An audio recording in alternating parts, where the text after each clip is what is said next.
gosh, look where we are with the new digs. It's Winning Women's Wednesday. It is Winning Women's Wednesday. I have missed you. I don't know where to look. Oh my goodness. I know it's the new thing. We've tripped you up. But you have tripped me up. You have tripped me up. But I'm still here with my amazing co-host, Ashley Gentry, and I've missed you so much. Thanks, Michelle Ozymy. I missed you too. I know. I mean, it really has only been like a week, 2 weeks. Yeah, but I think we're traveling in like different vortexes right now. I feel like I'm like in and out of different worlds, and you and I actually are in different worlds together. Yes. So I'm like, podcast world has been a couple weeks. Yeah, which is normal. Like, it's normal. It is. And I have my show with Alan every other Wednesday too. So I'm here every Wednesday. But like, even when I walked in and I saw Rick, who's behind this weird curtain now, it's like the Wizard of Oz. Like, I don't know what to do with it. I know, he's right behind that curtain behind you. Yeah, it's so weird. Hey, Rick, can you put a hand out? Like, can we see you? Oh, yeah, I like it. Yep, there he is. There he is. Not I love weird at all. it. He's like a puppet master. Oh my gosh. Oh my gosh. But like, I feel like I haven't seen him in weeks. And it's almost like the Lord came and the rapture happened and I got left behind because he's buying a car. Isn't that scary? That is so weird to me. Oh, my mom grew up always fearing that she like woke up and she was left behind. And I mean, there's a whole series about. No, I know. Yes. Like, I think I came to the Lord when those books were released. Like, I read every single one of them. Go Kirk Cameron. Yeah. You know what it is that we used to talk a lot more, I think, or text and do all that in between seeing each other. Maybe. And so I just don't think because we're so busy. And we are so busy. What are we busy doing? I don't even know. It's weird. Well, okay. Hopefully we're busy selling houses. Yes. No, I've seen a little bit of an increase in the market. Oh, no, definitely. In fact, my last home that we put under contract a couple weeks ago was multiple offers. Same. So that's awesome. Yeah. I love seeing that. And I was not expecting it. And it's not about multiple offers like going back to Hunger Games during 2021. Please no. It's Dear about Lord, no. options for the seller. Yes. And because sometimes we're not seeing options. Isn't that a fun word these days? Right. I mean, we'll get there. Yeah. I mean, I just closed one yesterday where we had multiple offers. Yeah. One came at list price. Yeah. Two came below, and that was it. So somebody didn't have to come in and shoot the moon. The house was priced appropriately, amazing condition. Of course, marketing, staging was on point. Thanks StudioUSA and Ashley Gentry. So, absolutely. But yeah, so I think we're seeing an uptick in activity in certain price points, certain pockets. No, not crazy, and I appreciate that. So hopefully we're going to have a normal spring season. Stop it. What? You just like put it out there. Oh, I'm sorry. That's like saying like Candyman or something. That's fair. Yeah. That's fair. Oh wow, that's a throwback. I made my daughter watch it. I didn't make her. She loves scary movies, and we watched that during Halloween. And the whole time I just remember Candyman like being really disturbing, and I loved it. Yeah. And then I watched it, and it's semi held up. Like Alex watched it the whole time, but it was different. Yeah. Anyways, throwback. Yeah. Okay. Yeah. I threw you off. You did options. Hello. What a day yesterday. So we get back from New York, 2:30 in the morning. Yeah, you're a silly human. 2:30 in the morning. Our poor daughter, dear Lord. Yeah, you got stuck in that spring break airline fiasco. I mean, we were fine. She was stuck at O'Hare for 3 days. Yeah, we don't need to do that. She finally made it to New York yesterday. So happy for her, happy for her sister. They get to spend time together. It is great. I didn't get to see her, but it's okay. I did give her a lot of work to do though, so she's not really excited about that, but she'll be fine. Well, you're probably funding the New York trip, so. You think? Yeah, so she could work some of that off a little bit. Yeah. So there's that. But woke up to the wild and crazy Zillow Keller Williams news. Zillow Keller Williams Remax HomeServices news. Yes. I know you only really care about one of them. I do. I was shocked. Like Were you? Yeah, I was. There was as a TL, which my official 1 month date as vice president of development was Monday. Wow. I made it a month. Look at you. Still here. You are still here. Got all my hair. Yeah. No, I'm loving it. It's such a fun journey. But I'm definitely learning a lot. Well, no, so it was surprising for you because there was like no lead up, right? Literally I was reading the Inman article trying to figure out what that meant when I got the text from higher up, hey, we're all going to jump on a Zoom here in a few minutes. And hopefully you can make yourself presentable. I was like, oh, I guess we are. So, well, and I think good. we talk about behavioral shifts, right, in the different generations and what's going on, right? We talked about it yesterday. The millennials and the Gen Xers, the younger Gen Xers, like killed the malls. Right, because we wanted instant gratification, we started doing online ordering and shipping and Amazon and everything else. And now there is nothing more therapeutic or trauma healing than going to North Park Mall. I am sorry. All the world's problems can be solved by going to the mall. But generally, people were not. Yeah, they used to go to the mall like once or twice, a week. month. A week, okay? But so Redbird Mall for me back in the day. You didn't kill the mall. We've already figured that out. No. However, Gen Z is trying to resurrect something that is dead. So we'll see what that happens, considering we just obliterated Willow Bend. I know. So we got giggles. We got giggles. We did get giggles. But that's where we also were talking about streaming, right? Yeah. We all went streaming, instant access. You've got your shows on there, you've got your movies, and now the kids are like, no, physical media. I want my DVDs, I want CDs, and whether it's sound quality or just the idea of it's a tangible, right, in my hands. So now we're talking about real estate, where everybody is talking about how we're going backwards. Right? We're going backwards where listings are being bifurcated, hiding in the shadows. We have a private listing network, or, one portal's only going to show some listings because they didn't behave, and now they're mad at each other. Ain't that the truth? It really is. Yes. And so now we've got billion-dollar VCs, hedge funds that own all brokerages and technology companies. Yes. And the funny part is some of them own each other, right? And you're like, haha. And the layman realtor doesn't understand what's going on. They just see, wow, Zillow just did this preview market listing, exclusive marketing agreement with Keller Williams, RE/MAX, and HomeServices, which basically is the same amount of agents that the Compass and Anywhere deal combined. Yes. So now you've got the two largest factions Correct. Of brokerage umbrellas. One is going to have an alliance with Redfin, and one is going to have an alliance with Zillow. There you go. So here's the question. And then NAR sold off Realtor.com. To Compass. No. We'll see. We'll see how that goes. Yeah. So here's the question. I don't know if I can say this out loud. I'm almost a little nervous to say it. Why? Who's going to partner with Homes.com? Oh, I think he's in the penalty box. I don't think anybody wants to partner with Homes.com. So? Yeah. Well, because when you look at it, it's all about eyeballs. Yeah. And where are the eyeballs? And as much as they're not on Homes.com. And as much as they spent, I think billions of dollars over the last 3 years. They spent and they just couldn't get the market share. So here we are. Yeah. And now you've got the top three portals, which are Zillow, Realtor.com, and Redfin. Yeah. Zillow and Redfin have made their alliances. Yeah. And so here are the Hunger Game portal wars. It is Hunger Games. I love it. So I need a fun hat. We do need a fun hat, but it's interesting what that downward pressure is going to force. Because some of this is just headlines, very hyperbolic. Yes. Right? Because the real question is, where does the consumer benefit in all of this? How is this beneficial to the consumer? Which is what we're supposed to care about. Correct.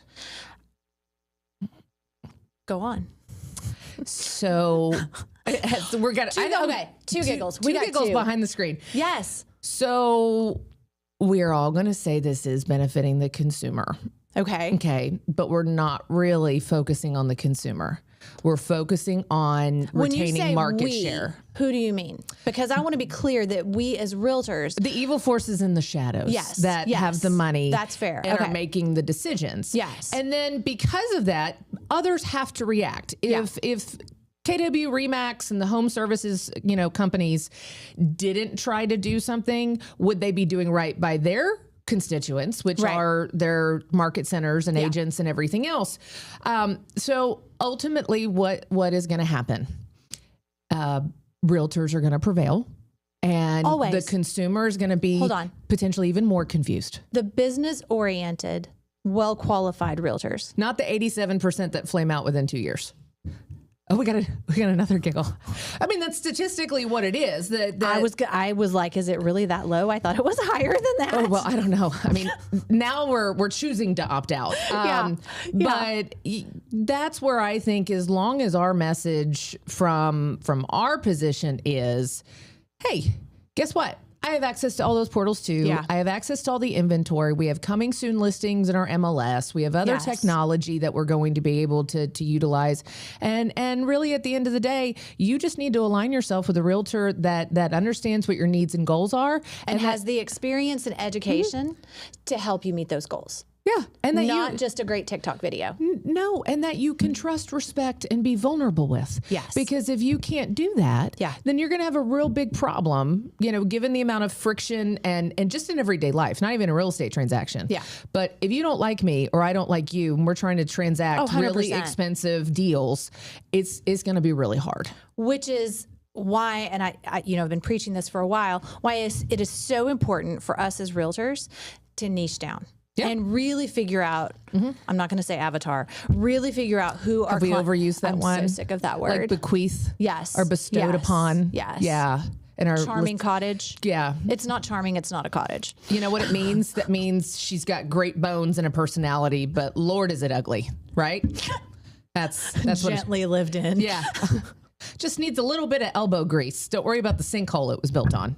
I don't even know what I was going to say. Oh, we as realtors need to niche down. Like, we really need to, because we used to. This is not I'm really new. struggling with the hair placement right now. But you don't have to worry about it. I'm the one that's staring. Okay. So yeah, the hole in the hair, like I don't know where it is now. Good. You have no hole. Okay, good. Because I can't trust the man behind the curtain. I got you. Okay, I know. I love you. Yeah.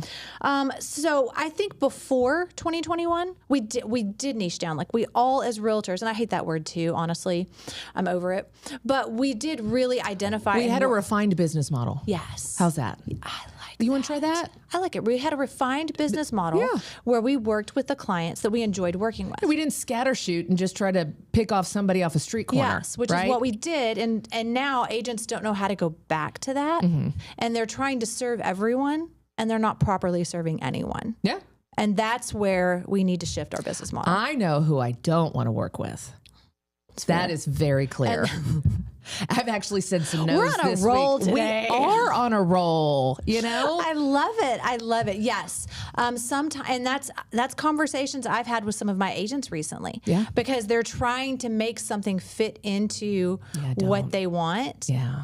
And I'm like, sometimes you just have to say no. And I know that is so hard, but sometimes it just doesn't work, and you're going to regret it later. But if you don't say no and you get entrenched in all the garbage and working outside of your refined business strategy, then the actual people you want to work with, you're not going to recognize when they're knocking at your door because you're so entrenched in the garbage of trying to deal with the low-hanging fruit. Well, and when those people do knock on your door, you're not going to service them properly because you're exhausted by the other people. Oh, yeah. Yeah. Let's talk about being exhausted for a second, okay? I'm down.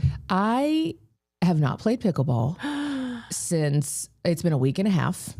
Has it been that long? It has been that long because I pulled my, we're going to say left pec, okay, and not booby. And there we go. and there's another one. So not only did I today. Injure myself after a day of 6 hours of pickleball and said, this is my last game, okay, I have barely been able to sleep, shave my legs, dress myself. God bless my husband. I was going to say, so poor Reese has to deal with you angry and hairy. No, I shaved my legs. Okay, good. But because I can't bend over without feeling like I have a collapsed lung. Yeah. I have to try to balance in a shower and shave my leg in the air, which also I have these intrusive thoughts that I'm going to slip and die while I do it. So it's been, I feel like there's a lot of Band-Aids happening. It's been an emotional week. And I get it. And so I'm really hoping, much longer? What are you thinking? Even my chiropractor just kind of smiled and said, we're just going to have to wait. So again, apparently I popped a couple ribs out at the same time. I have a very high pain tolerance. Yeah. But now I'm and my people are missing me. Like, I'm sure. I know. Yeah. Why don't you just go up there and hang out? Well, I went to the tournament over the weekend, which was super fun, but it was windy. that it was like 40-mile-an-hour winds. You It's missed outdoors? that. This one was. Yeah, it was Okay. the PPA. It's the professional one. Oh. And so it was outdoors. The Professional Pickleball Association? Yeah. It is the fastest Thank you, growing. Rick. It is the fastest growing sport in the world, and Andre Agassi has even acknowledged the sport itself. So until you play it, you don't understand. It just sounds funny, and it is a wiffle ball and a paddle. Okay, sounds like a toy you buy at the toy store. And most of the people watching this have no idea who Andre Agassi is. Oh, I mean, I certainly do. But so it was funny. It was watching. I actually have a video of people trying to play, and the banners are circulating like you're in the Wizard of Oz. Leaves are going in a vortex. Oh, yeah, no, I know. That's why my daughter was stuck at O'Hare. Yeah. Like, what the heck? So it was. So we did that, and that was that fed my soul a little bit. But Good. But I am ready because that is my outlet. It also gives me energy to be more productive and everything 100%. else. And my husband's like, I'm ready for you to go back to I know. ace I am pickleball. so, like, Reese, you were in my prayers. I am so sorry. Reese and Reed are in my prayers. Yeah, just depending on which one it is. Yeah. So Wow. So if I can't play by this weekend, you're gonna have to fit me for a straight jacket. Oh my gosh. Yeah, I can't even imagine. If you couldn't run, work out, I do get it. anything, like. Yeah. No, So there's been a little bit more vodka than I should. Yeah, I understand. That's kind of what saved me in New York because Okay. I was so upset about Gracie not being able to get there. Lucas, some I'm already cocktails? well, no, that I just kept working out. The hotel we were at had this amazing. I'm going to say it wrong. Is it Aloe? The brand Aloe or Aloe? Anyway, the gym was an Aloe sponsored gym. Oh. So it was fancy. It was nice. And I would walk around and then come back and work out because all I was doing was on the phone with her trying to adjust flights while she cried to the gate attendant. I think they would have put her on a private plane if they could have. It was ridiculous. It was so sad. There's only so much you can do when it's There's like only that. so much you can do. And like, she's 19, so she's so hopeful. She's number 22 on a standby list of 44. And she's like, I think I might get on this one. Oh, dear. Oh, baby, no. Just go back to Indiana. You're not getting on that plane. Oh, I would have quit. Like there would have been no. That's why I don't travel. So you're not making the case any better for me. It was so awful. So yeah.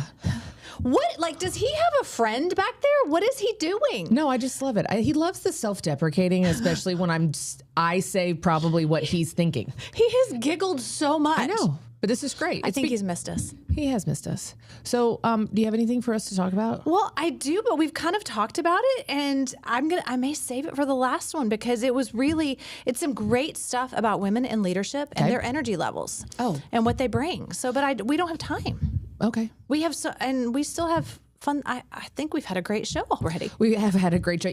I do want to talk about something because we're Okay. talking. This is Yeah. a women's entrepreneurial podcast, and Yes. we blow I'm a the lid little off. nervous. Where are we going with this? So I'm not a feminist. Right. Okay. Me either. Yeah. So, which essentially means everything doesn't have to revolve around the fact that we are females. Correct. Okay. Yeah. We can be persons and Yeah, everything just else. people. Yeah. Got it. Okay. However, I'm a little nervous. You don't need to be nervous. There's a build up here. There's a realization though of how people are treated differently in leadership roles. And I guess I always thought I could overcome that. You would hear about it. Yeah. And I thought I could overcome it with my charming wit and personality, Yes. maybe my higher level of testosterone. Yes. Okay. Yes. And the fact that I only have a feeling or so, not overly emotional. However, I am seeing this in some of, my different circles about how bold women who are trying to make positive strategic change sometimes can be viewed as an aggressive bitch. I'm just going to pull the curtain back. Apologies, I know. yes. Yeah. Uh-huh. Or just problematic. It's Lent season. It's fine. Okay.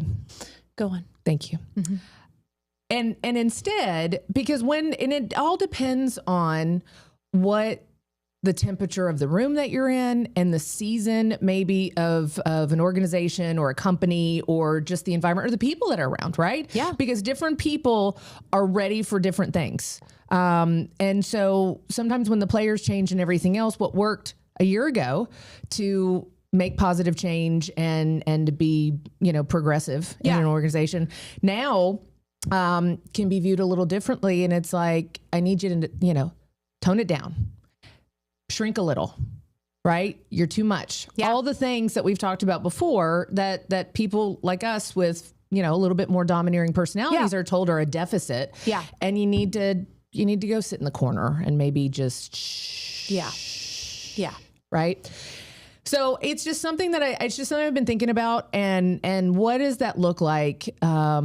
Especially when I feel like God made us to have a larger voice for others that are a little bit more introverted and maybe feel or thinking the same way, or want to see positive change, especially when you're talking about, the announcement yesterday with Zillow and all these companies and the brokerages, and then you turn around and it's like, and then in the micro world, the world that you're operating in, you can't even get a pencil ordered. Right. Sometimes. Amen, sister. No, I totally agree with you. It is, and like you, I'm not a feminist, but I see the same things. Mm-hmm. And so two things to that is, okay, first of all, how would you be received if you behaved the same way, and I adore him, as Ryan Serhant? Like, if you were as bold and aggressive and loud, it would not be received the same way. No, you'd be Cody Sanchez, who I think is amazing. Yeah. And people look at her as a biatch and a ball buster. Yeah. Yeah. But then Ryan can get away with it. I mean, some of the things he says, it's just like, oh my gosh. Yeah. But it builds his business. It would detract from ours. Could you imagine sending an orchid to a listing to a seller that you didn't get the listing, and it's an apology orchid because they didn't choose him? Yeah. I'm so sorry for your loss. Yeah. I mean, like, if I had done that, somebody had been like, she's a psychopath. Yes, exactly. Exactly. Too much. It's too much. And listen, you do need to know how to read the room. Yes. You do need to know how to interact and move. That's for men and women. Cool. That's for everyone. Yes. But Agreed. it's hard. And so as women, how do we handle and how do we operate so we don't become reactionary to those environments and everything else, or don't stay true to our genuine leadership style, right? So I'm going to touch this piece. I'm going to say this delicately. What I have found interesting is in my new role, you have me. And you have Alan. And it's the things that people come to me with that they don't go to him with. It's like paperwork, administrative stuff. Yeah. Like, I don't want to say out loud because I want my team to be comfortable coming to me. Of course. And it's men and women. It's men and women. Sure. But it's the things that they come to me with. And I'm like, why would you pick me for that? Are they asking you to make them a sandwich? No, that's my husband. Did you see my post this morning? No, I didn't. That's great. I fixed Alan's lunch for him, and it was so sweet. I always do. It's whose lunch is whose, and it's very obvious which lunch is his versus mine. Got it. So, yeah. But no, it's interesting the things, like, he'll be at the office. We have Midtown and we have Urban. And somebody will want something at Midtown. He's at Midtown sitting there, but they'll call me about it because I guess they feel like it's a womanly task. It's interesting. So. And I think we also, and again, I don't want to digress because you're happy to be helpful. You probably looked at maybe as the one that is slightly more steady and organized. Slightly? So I think sometimes we own it in one way, and then you're like, you've got your backpack and your Remarkable and your calendars and all of those other things. That's not Alan's vibe. So maybe sometimes they're looking at you more of like, if we want to get this done, we probably need to call Michelle, right? Yes. But all of our natural biases to still sit there and say, like, that person is probably, I'm just going to go to that person because they'll be able to fix it or do it. But it's just, and I was texting with two pickleball friends this morning, and they were talking about how it's just watching society and how people are reacting and behaving at city council meetings and what's going on in our communities. And it's not about one culture versus another. No. It's just, how did we get here? And I said, well, when you make people a commodity and you dehumanize them, then here we are. And so I think it's more of probably just a realization that the world is heavy. There's a lot of stuff going on. We were built to be warriors and to affect change, and our personality types are that. We also like to see justice prevail. And so when we're seeing a lot of injustice just go on in our daily lives. We're probably a little bit more hyperfixated in our professional roles too. For sure. But that doesn't change the fact that, we use our powers for good and not evil. That's right. And not everybody appreciates that. Amen. But if I can say one thing, don't ever shrink yourself for the room. Go to a different room. 100%. I love that. You will always find a room that appreciates the impact that you're here to make. So, what a good show. What a great show. I know. We'll see you next time on Winning Women's Wednesday. Thanks, Maybe I'll know where guys. to look. I'll see you later.